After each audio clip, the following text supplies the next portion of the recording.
I don't know, like the graph.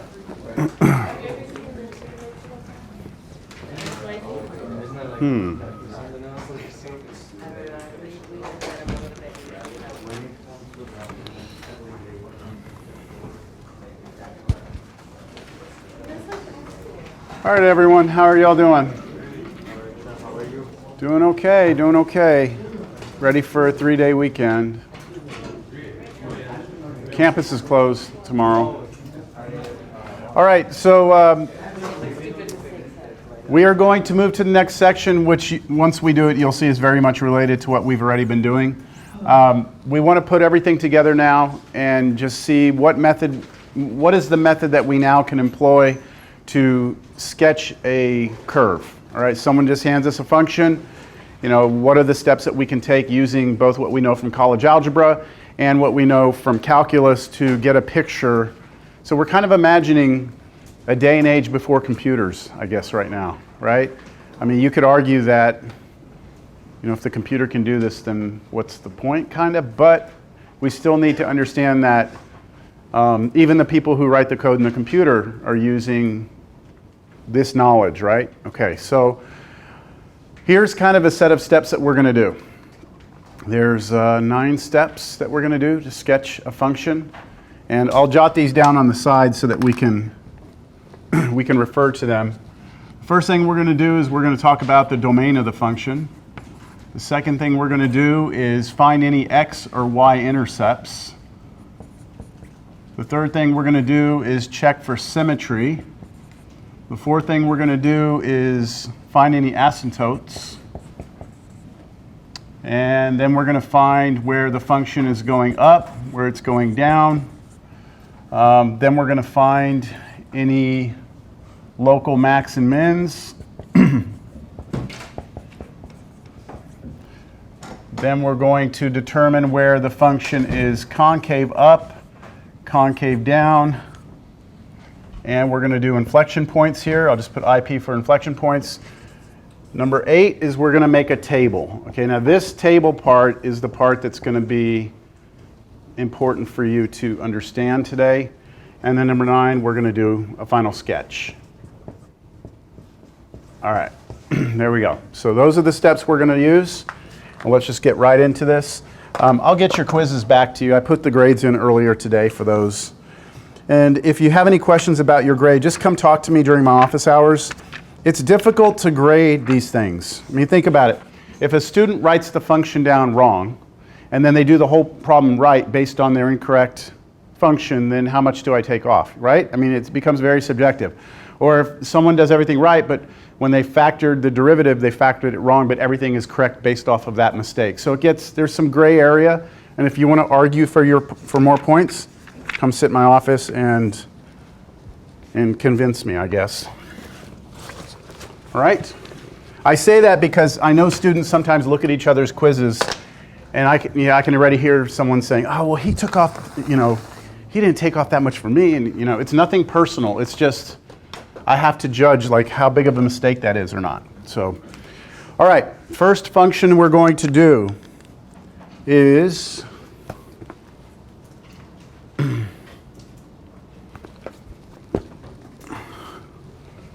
f of x equals 4 minus x squared, that quantity raised to the 5th power. So this is a polynomial function, right? If we were to take this and multiply it times itself 5 times, we would have this big polynomial function, and we could use things that we know about from algebra.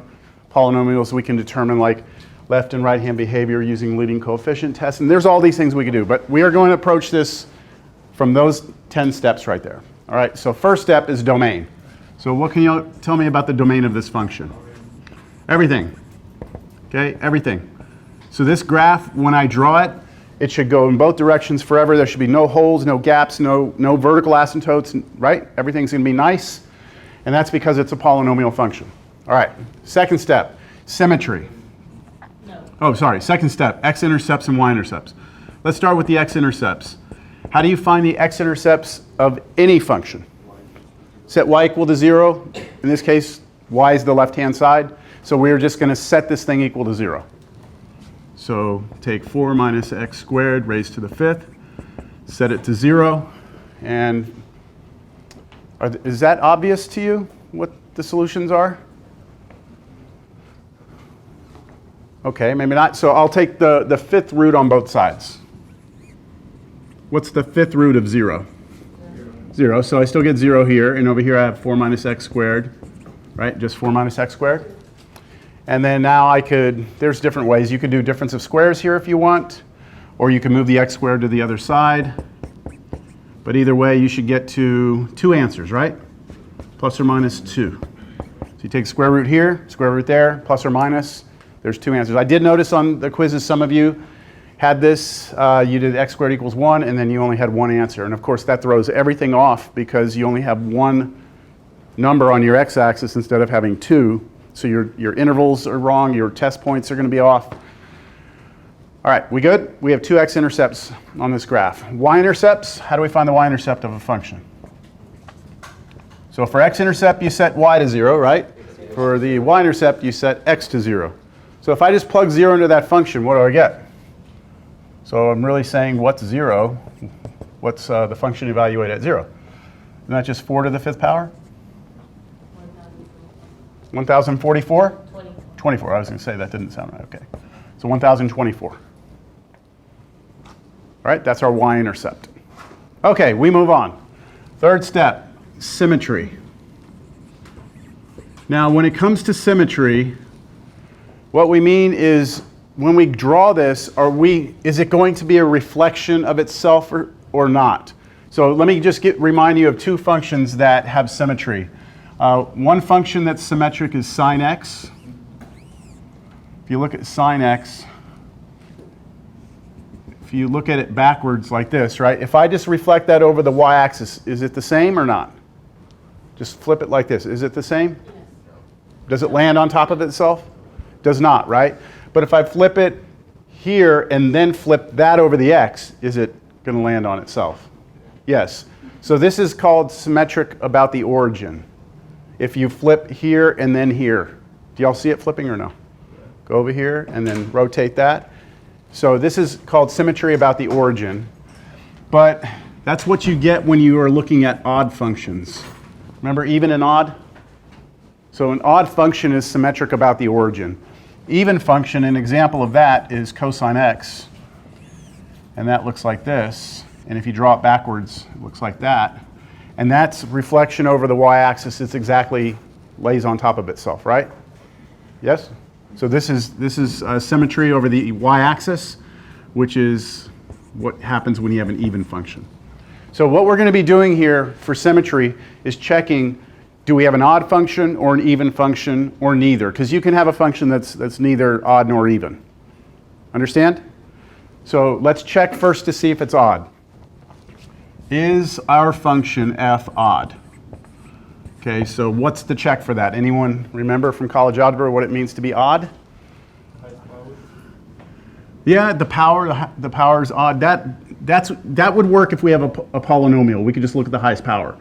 But what's the check if this was something else other than a polynomial? So this is what we have to check.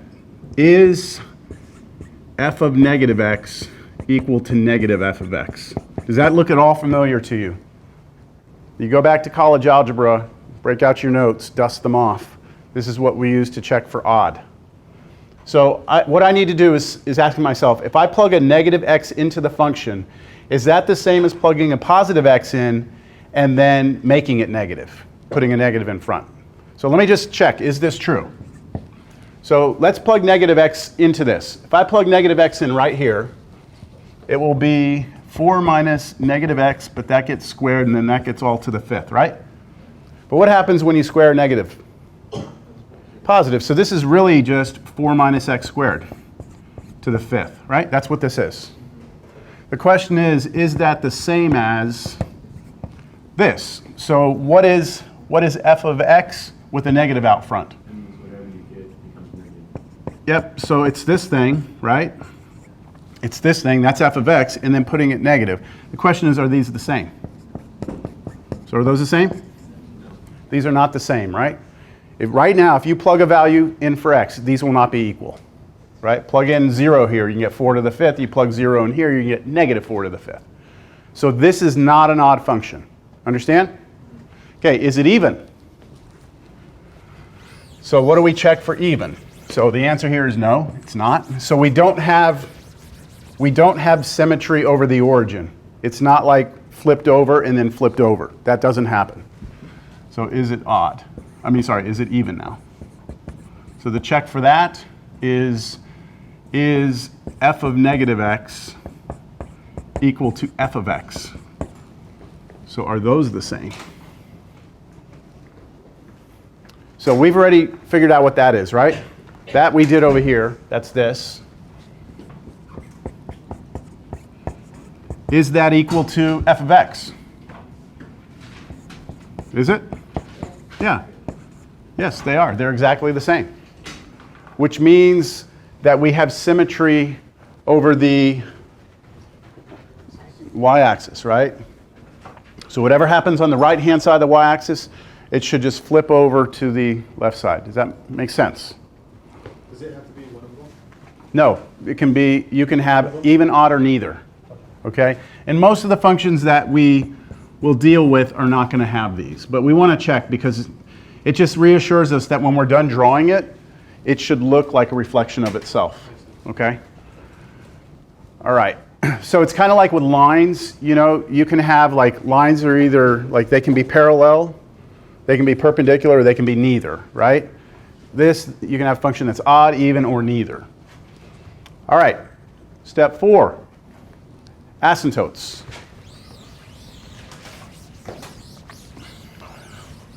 So for 4, I'll write the whole word this time. When it comes to asymptotes, we are going to look at 2 types of asymptotes, vertical and horizontal.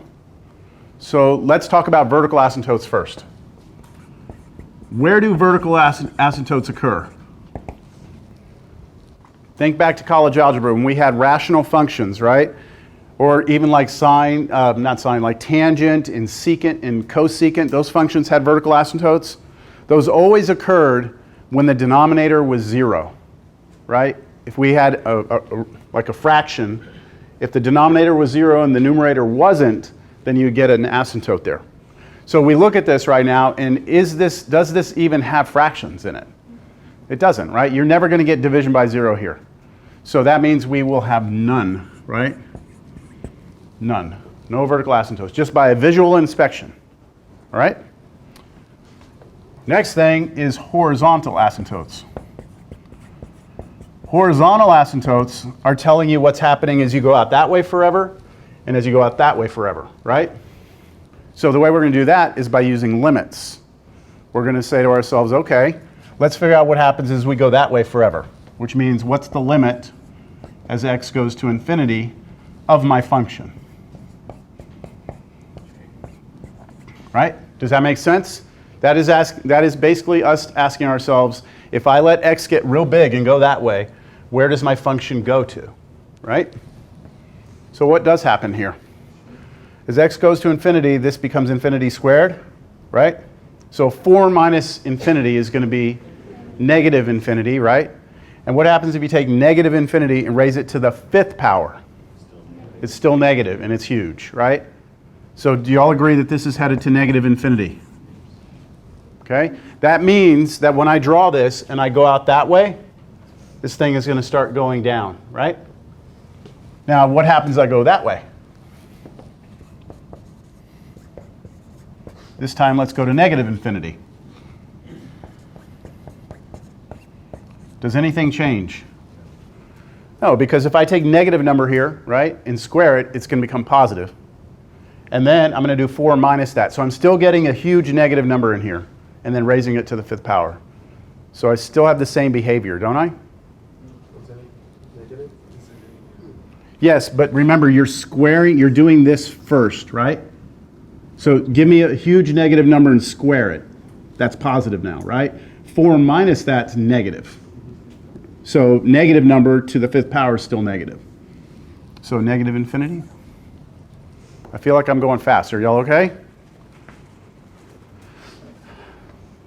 Okay, so we know that the left side, it's going to go down, right side's going to go down.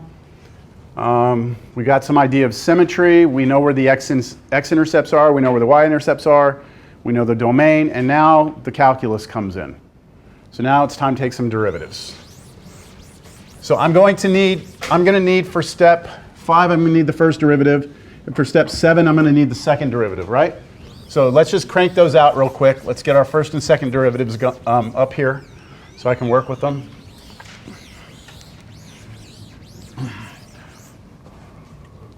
So what's my first derivative? Let's just write them down, then we'll go back to the steps. So what rule are we using here?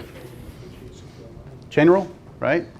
So 5 comes down, 5, all of that to the 4th, and then times negative 2x. So we have to multiply by the derivative of what's in here. And if I clean that up, I get negative 10x, and then 4 minus x squared to the 4th. So there's my first derivative, right? Okay, let's get my second derivative. Second derivative of this, you have a product right there, don't you? So I have to do derivative of the first one times second. You can't push this in here, can you?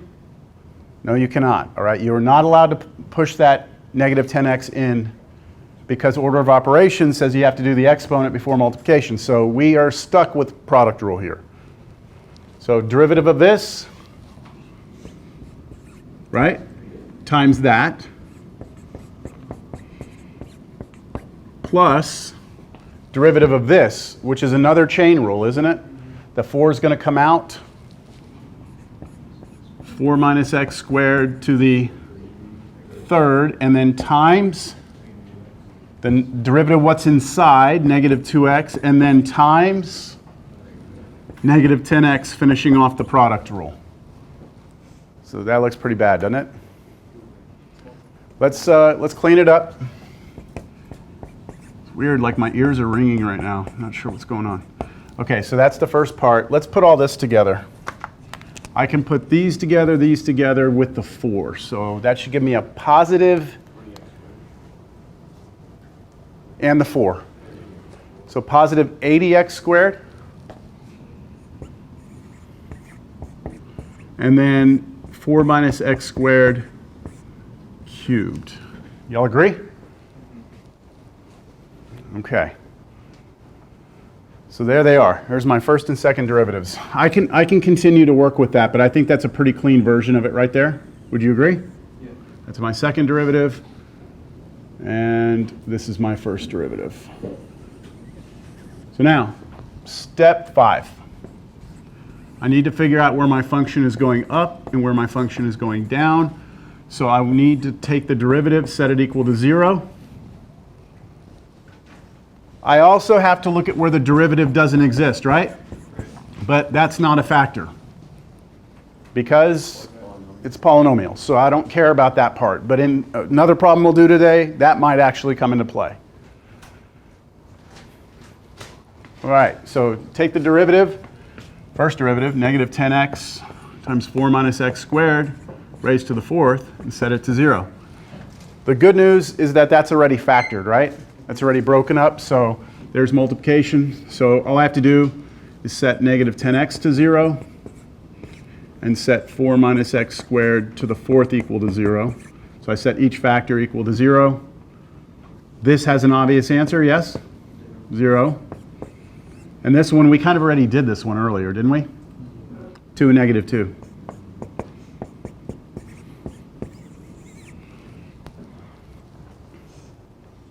With me? All right, so we've got the critical numbers from the first derivative. This didn't have anything to do with it. So I'm going to now continue step 5 and determine where my function is going up or down. So now I need to draw a number line. I need to put these points. That breaks my interval up into 4 regions. And now I pick test points. Test here, test here, test here, test there. So all of those numbers get plugged in where? Into the derivative, right? Into the derivative. Now, I'm going to use a shortcut here. I'm not actually going to plug these numbers in because all I care about is if it's plus or minus, right? So take a look back at this. Here's my first derivative. What can you tell me about that part right there? No matter what I plug in, what? It's always positive, right? It's always positive because I'm raising it to the fourth power. So that really has no impact on the sign of my derivative. What matters is what happens here. Agreed? So if I plug -3 in right here, -3 right there, -10 times -3, it's positive, right? And that's already positive, so two positives make a positive. So this means that over here my function is going up. How about when I plug in -1? Same thing, it's going to go up. So in the test you don't want us to actually get the answer? You don't have to, just, you know. Yeah, I don't expect you to work it all out. I'm going really fast because time, but you know, maybe on the test you would do something like this: f prime of -3 equals positive, just to let me know that you are testing it into the right function, and just list out whatever you get. Positive, positive. What's the next one here? When we go there into there, we're going to get a negative, and then we get a negative again, don't we? So there we go. So can we tell where our function's going up and down? It's going up from -infinity to 0, and it's going down from 0 to infinity, right? Okay, do we have any local maximums or minimums? So let's make this step 6. Do I have any local maximums? Does my function ever go up and down? Yes, where does it happen? At 0, right? And 0 is in the domain of the original function. So this is going to qualify. So I have a maximum at 0, and that means I need to plug 0 into the original function, to find the maximum value, and that's 4 to the 5th power. So that's that y-intercept, isn't it? That y-intercept looks like it's a local maximum. And what was it, 1024, right? So the local maximum of my function is that. It's actually going to turn out to be a global maximum too, but the graph will show us that, all right? Do we have any local minimums? None. Why not? Yep, we never go down, come back up, right? We have to go down, come back up to have a local minimum. Yes? Global max and min was something we only looked at on closed intervals, when our domain was restricted. And then we could find the highest and lowest points on the graph with relative ease. If our domain is non-closed, then the most we can tell is where the peaks and valleys are. When we draw the picture, we'll be able to determine it's a global max, but we'll have to draw it first. Does that help or no? Okay. All right, so we're ready for part 7, right? Part 7, we're going to do second derivative. So part 7, we're trying to figure out where our function is concave up, where our function is concave down, and that means we want to figure out where the second derivative is 0, and we want to know where the second derivative does not exist. And I don't care about that, because again, the second derivative right here is a polynomial. It's ugly, but it's a polynomial. So we get to set that thing equal to 0, don't we? Okay, -10, and then 4 minus x squared to the 4th, then plus 80x squared, and then 4 minus x squared to the 3rd equals 0. Yeah, we can factor this right now. We have, if you look at this as being two separate expressions like this, they both have a 4 minus x squared in them. This one has 4 factors, this one has 3 factors. So I can pull out 3 factors. And then I can also pull a number out. I can pull a 10. I'm going to actually pull a -10 out. I mean, you could do 10, but I'm going to pull -10 because that'll keep this first term positive and make this one negative. So here comes a -10 out. I'm pulling out a 4 minus x squared cubed, and then I don't need to use brackets, but I'm going to use brackets just to kind of help you see that I've pulled this out of these, but a parentheses would be fine here also. So what is left right here from this? Just one of them, right? 1 4 minus x squared, so I can just write it 4 minus x squared. I actually don't need parentheses around it because it's to the first power, right? So that's what's left when you pull this out of this. And then I have what here? So it's going to be minus because I pulled a negative out, right? So this is going to be minus. Now I pulled 10 out of this, so 8. Do I still have x squared? Yes. And what about this? All of them got pulled out, right? So that's all that's left. Right? Do y'all see that? All right. This cleans up. So this is 10, negative 10, 4 minus x squared, that quantity cubed, and then I'm going to go back to parentheses here. What is this? 4 minus 9x squared equals 0. And that's not as bad as it maybe looked in the beginning. Like over here, this looked like this may be very difficult to set equal to 0. But once we do a little factoring, we're here. And now what we can do is we can set these equal to 0, right? Do I need to worry about that? No, I could just divide both sides by negative 10, it would be gone. So all I really have to do is set this to 0, set that to 0. So I'll do that here. 4 minus x squared cubed equals 0 is one thing I need to solve. 4 minus 9x squared equals 0 is the other thing. We already know the answers here, don't we? The answers here were positive and negative 2. And the answers here we hadn't done yet. So let me move the negative 9x squared to the right. Let me divide by 9. Right? And now let me take the square root. Plus or minus what? Just do root on top and bottom. This happens to work out real nice. This is a problem out of the book, so they made this, I guess, kind of a nice answer. So we have 2 answers here. So we have a total of 4 critical numbers that come from the second derivative. So what next? Do another line, right? Oh, I just erased this. Well, I have a cleaned up version over there. Yeah, I'll just leave that there. Okay, so here we go.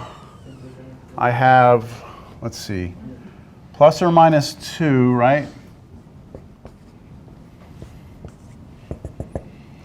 And then plus or minus 2/3.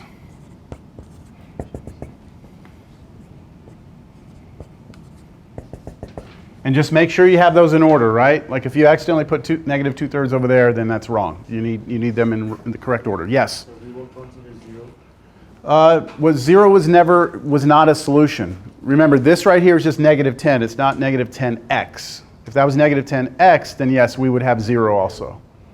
Yes? Okay. Yeah, that's what I was saying earlier. Like if you have a number by itself on the outside, just divide through by that. And that's still 0. And now it's gone.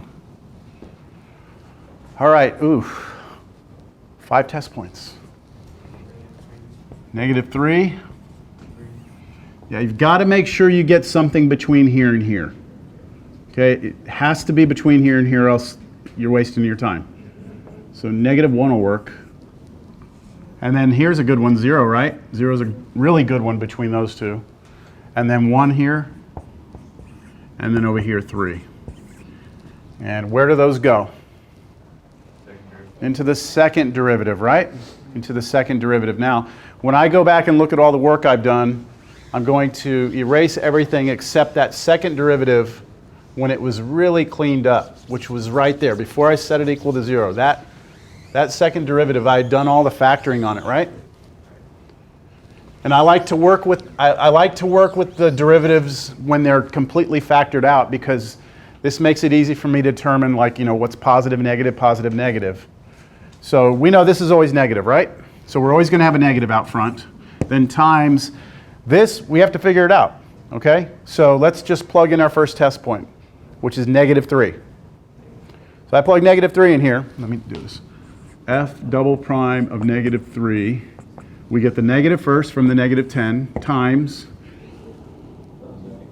negative 3 squared, 9. 4 minus 9 is going to be negative, right? And then cubed, still negative. So I have a negative there. And then here we're plugging in negative 3. So negative 3 squared is 9. 9 times 9 is 81. 4 minus 81, that's negative. So we have 3 negatives in a row there. So that's going to turn out to be what? Negative. Okay, so that tells me that over here, my original function is concave down, right? Then I do the same thing for negative 1. So f double prime of negative 1 is, okay, we know we have a negative in front. Okay, if I plug in negative 1 here, what's going to happen? I'm going to get 1, 4 minus 1, 3 cubed, positive, right? And then if I plug in negative 1 here and squared, I get 1. Then times 9 is 9. 4 minus 9 is negative 5. So we get a negative here. So this now becomes positive, right? We good? Okay. All right, so sorry to cut class short today, but thanks for y'all coming in. No. I did that. Who did I do that to already? You? All right. All right, now 0, right? 0 goes in. All right, so we know we get a negative out front. 0 in here, gone. 4 cubed is positive. 0 in here, we just get 4. So positive again, and that's negative. So it looks like they're switching, right? Like switch, switch, switch. Okay, but we have to check them all. F is concave down here. And then let's go with 1. I'll do it up here. F double prime of 1, negative in the front, 1 in here, with the cubed as positive, and then 1 in here. Would just be 4 minus 9, right? So negative. So that turns out to be positive. So now we're concave up. And I'm pretty sure we're going to be concave down now. Negative, and then another negative, and then another negative. Yeah, concave down. So I left that last one for you. Yeah, so we can tell where we're concave up and down now, right? I'm not going to write out all the intervals, but you could do that, right? Concave up is like from negative 2 to negative 2/3, and then from 2/3 to 2, right, with a union. And then it's concave down from negative infinity to negative 2, and then from 2/3 to 2/3, negative 2/3 to 2/3, and then from 2 to infinity. Inflection points. We've got a lot of them, right? We have inflection points happening at negative 2, at negative 2/3, 2/3, and 2. At every single one of these points, we have an inflection, don't we? A change from concave up to down. It's happening. And also these points, negative 2, negative 2/3, 2/3, and 2, all of those points are in the domain of the function. All right. Step 8, the table. All right, I'm going to have to erase this, so I'm going to need your help to get my information. You do not have to plug inflection points into the function to figure out what the values are there. It's more important on inflection points to know where they happen, not necessarily what the height of the function is there. With max and min, you're actually asking, like, what's the local max, what's the local min, so you need the y coordinates. I did say it, yes, but as you can see, there's quite a bit of information here. All right, we're only, 30 minutes into this problem right now? Okay, so now, this part with the star on it, I have a story that goes with this. When I was learning this, I didn't understand it very well because most textbooks use what's called a sign table right now. They're going to do all these little pluses and minuses, and when I was learning it, didn't quite make a whole lot of sense to me. All right, so I kind of just came up with my own way that made sense to me, and that's the way I've always taught it. All right, I'll tell you the story about it later. Let's just do it first. So what I suggest you do at this point is we're going to sketch the graph, okay? But what we're going to do is we're going to sketch the graph, let's say right here, we're going to draw it, okay? Above it, I'm going to draw something. So start up here with the number line. Leave yourself plenty of room on your page for a graph that's going to go below this, all right? So if you need to start a new page, start a new page. All right, this is a number line. On this number line, I would like for you to put all of your critical numbers from the first and second derivatives. So let's start with the first derivative. What were our critical numbers? What were those numbers that we got when we set the derivative equal to 0? Plus or minus 2 and? Was it 0 also? Okay, so we had 0, we had plus or minus 2. Okay, those are the critical numbers from the first derivative. From the second derivative, we had plus or minus 2, and then we had plus or minus 2/3. So I want you to put those down here.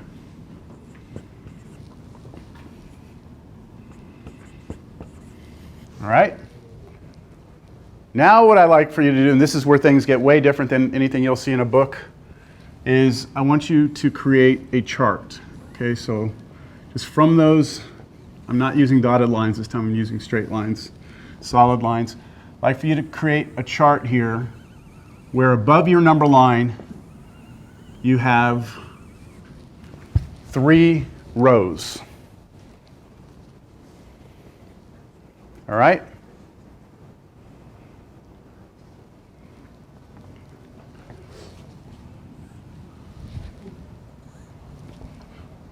Now let me tell you what each row is going to represent.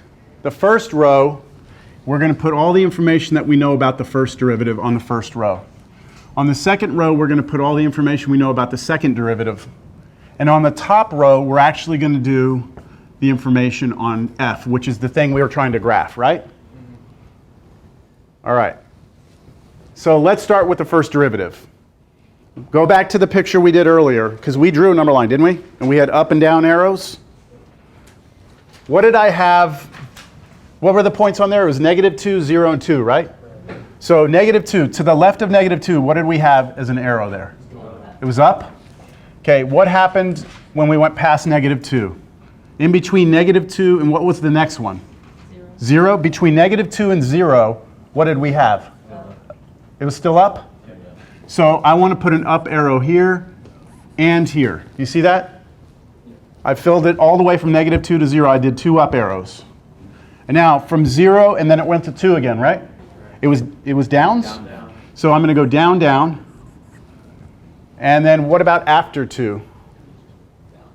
It was down also? Okay. That makes sense? Okay, now move up to the next row and let's do this thing. So now we're talking about the second derivative. So to the left, -2 was on that line, right? -2. To the left of it, what did we have? Concave? Down. Okay, and then it was between -2 and -2/3, right? It went concave up there. And then it went from -2/3 all the way to where? Not 0, it was actually to 2/3, right? And what was it between here and here? Down, right? Concave down. So I'm going to fill both of these in with downs. Do y'all see how I'm doing this? And then from 2/3 to 2, it was up. And then after 2, it was down. Okay. We're close. We're close. So I want you to think about this right here. Okay, just think about this.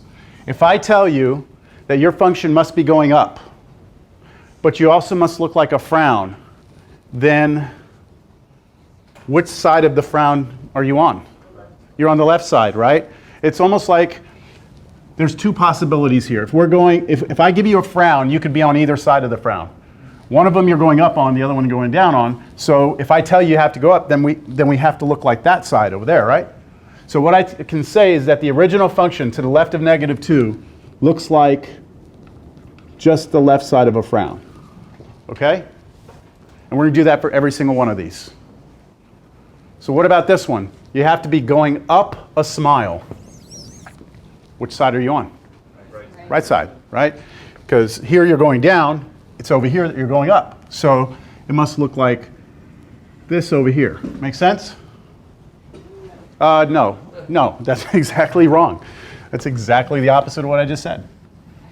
Okay, you have to be going up the smile, which means you have to go in like that. And then you have to be going up the frown.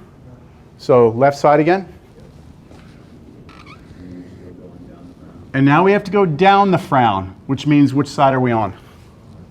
Now we're on the right side of the frown, right? Going down. And then we have to be going down the smile. So this side. And then we have to be going down the frown. This side. There we go. Does that make sense? Okay. I don't know. That's the way it made sense in my mind. All right. Does it make sense to you? Yeah. Okay. So if you go to a tutor or something like that, they're going to do sign tables.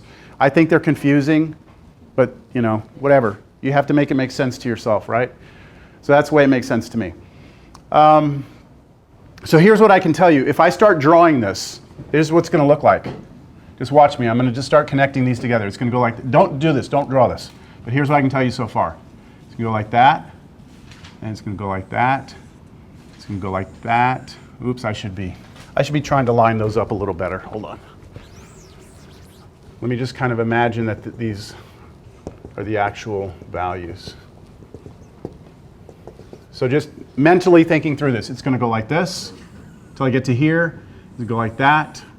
It's going to go like that. It's going to go like that. Go like that.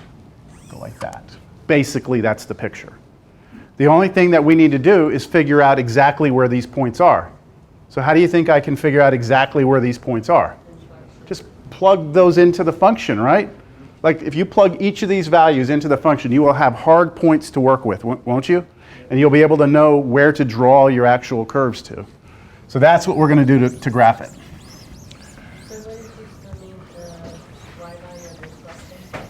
Yes, I'm going to use that also. I'm going to put it all together now, right? We're almost done. So here comes my final picture. Here's my x-axis. Here's my y-axis.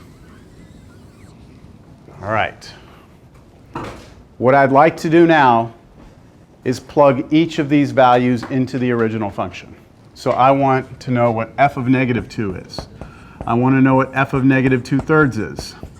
I want to know what f of 0 is. I want to know what f of positive 2/3 is. I want to know what f of 2 is. And f, we have long forgotten. That was it, right? Okay. I don't mind plugging in negative 2, right? Negative 2 is one of our x-intercepts, isn't it? So if I go over here to negative 2, and I was sitting here going, okay, where's my graph there? I'm going to put my x-intercept there, right? And can I do the same for 2? It just so happens in this problem that these two, we already know that they're x-intercepts. It won't always work that way, okay? But for this one, it is. Also, don't we know this one? F of 0 was our y-intercept, wasn't it? And it was way up at 1024. So what I'm going to do is I'm just going to draw this. I'm going to say that's 1024, okay? And I'm going to put a dot there. We good? So I know that this was 0. I know that that was 0. And I know that that was 1024 just from my previous work. And I have not done the negative 2/3 and the positive 2/3. The good news is that I'm going to get the same answer for both, right? Because I'm going to square it right away. So let me go ahead and plug that in.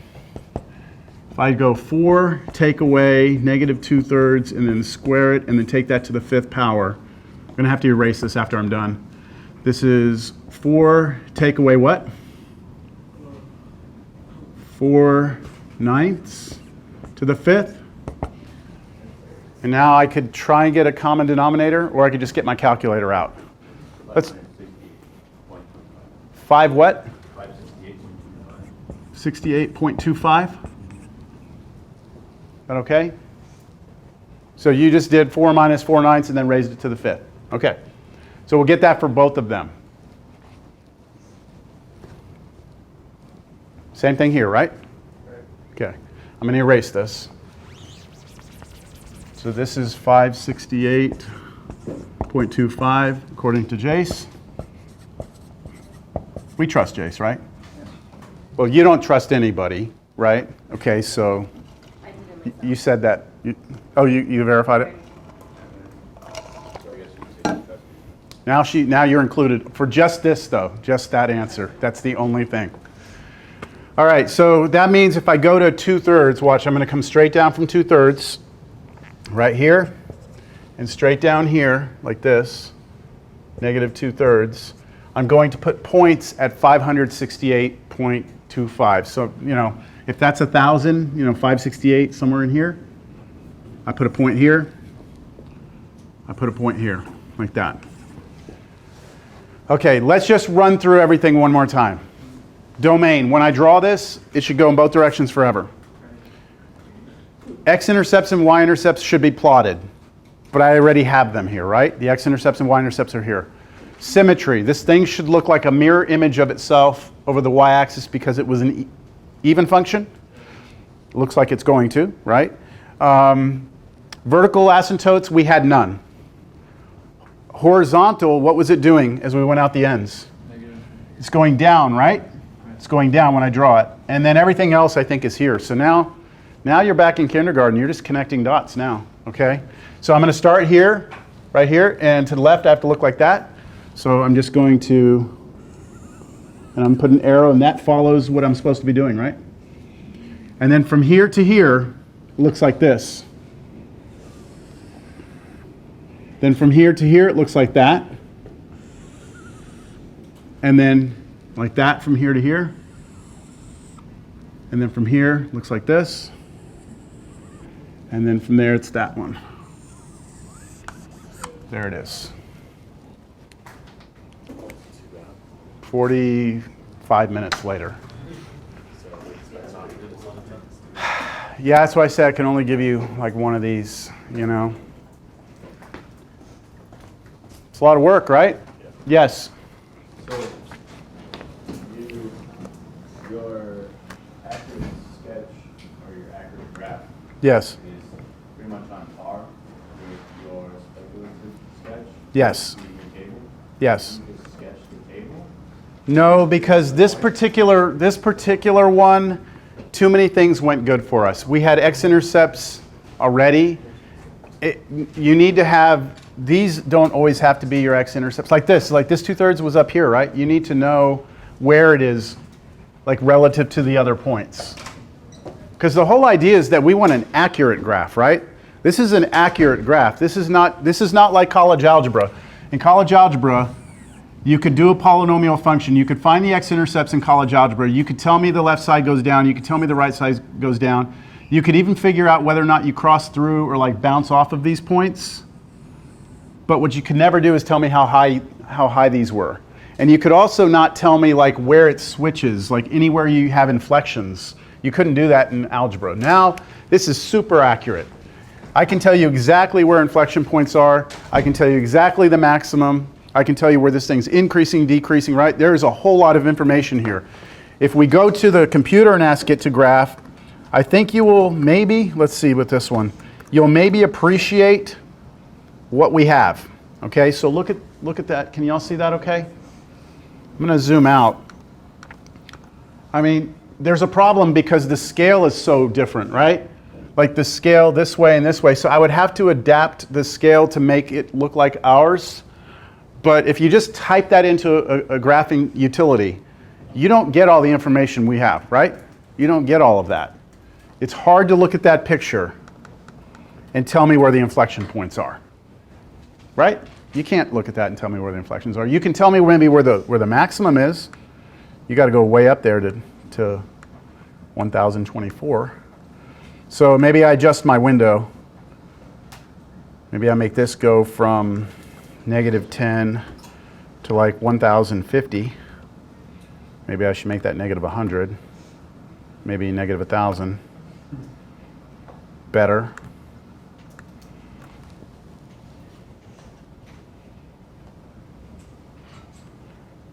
I like ours better.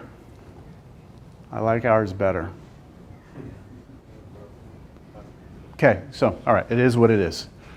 So this right here would be the type of function that I would give you on a test. I think all the algebra within this one is fair, reasonable. You could do it in a timely manner. There's no craziness to it, right? Like in terms of, like the derivative didn't get insane. Like last class we had our derivative got kind of messy. Yeah, all the does not exist stuff. All right, so let's see. We're going to do one more. Yes. So you were saying that we'll probably have like something like 3 problems that are saying like 3 of these or like No. one. Oh, did y'all think about what y'all want to do? We were going to do a vote, right? So let me just be clear. I was proposing that we have our next exam next Thursday as opposed to the following, right? So I was proposing that instead of having our exam on the 2nd of May, that we have it on the 25th of April, next Wednesday. And it would only cover up through this, okay? Which would leave all the word problems to go on to the final. Right? Well, that section would be on the final. What do you all think? The exam would be covering everything we've done after the last exam, so, oh shoot. It's a lot. It can't be everything. There's no way I can give you a test that would cover everything. It would be too long. So I'm thinking the test would cover probably like L'Hopital's rule. L'Hopital's rule, then you'd have like global max and min, so you'd be finding max and min on a closed interval, and then like one sketch problem or something like that. So you're looking at maybe like 4 to 5 problems tops on that test next Wednesday.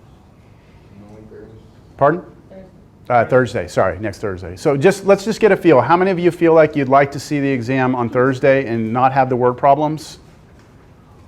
Okay, anyone feel really adamant about let's just stick with what the calendar says and do it? Anyone feel like? Okay, so do you agree that's a pretty strong majority right there? Okay, so let's do that. Let's officially make the exam. It's exam 3, right? Exam 3 is now going to be next Thursday.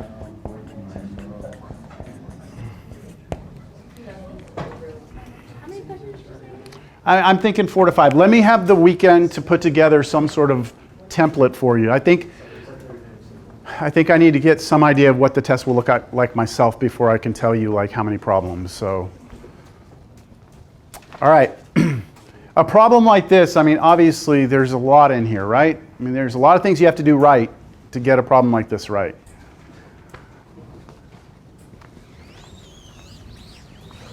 All right, let's do another problem. This time we're gonna do something more challenging. Wait, I realized. Thursday? Did I say I wrote Thursday, didn't I? No, you verbally said Wednesday. Yeah, I keep thinking, yeah. Okay, so officially the test is next Thursday. Next Thursday, which is 25th. All right, the 25th. All right, man, there's just so many problems here that I could pick. Yeah, I don't want to do the hardest one. I want to do one that would be still within the grasp of... Yeah, I didn't really look at these before.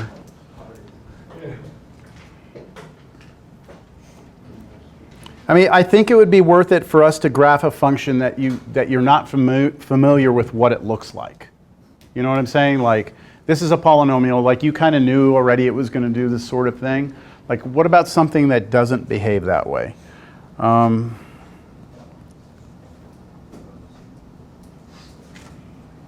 there any problems that you can tell right off the bat that we're going to have parts that do not exist? Oh, yeah.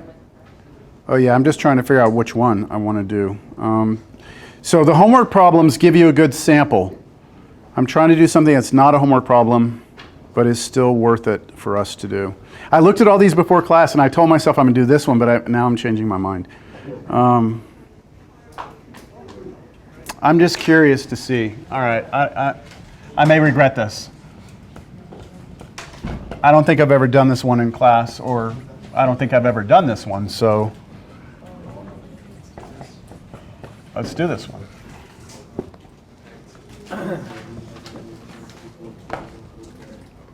So we all know what a natural log function looks like, right? We know natural log of x. That's what natural log of x looks like. But the problem here is that we don't have natural log of x. We have natural log of a quadratic. So what the input of this is not just x. So it's going to be much more complicated looking. So let's talk first about domain. Okay, so for domain, let me see, it's 157. All right, so domain of this, we need to make sure that everything inside the logarithm is positive. You can't plug negatives into logs, and you can't plug 0 into a log. So we need to solve this thing. It's called a what?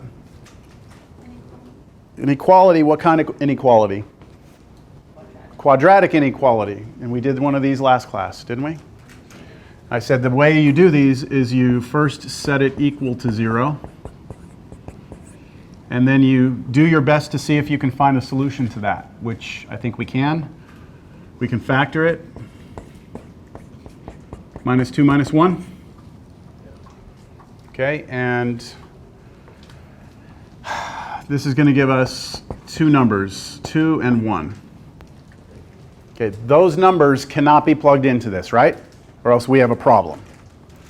But you could maybe plug in some other things. So now what we do is we write these numbers down. We know we cannot include those in our answer.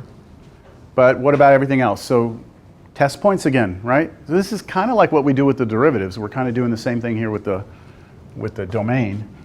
So pick something here like 0.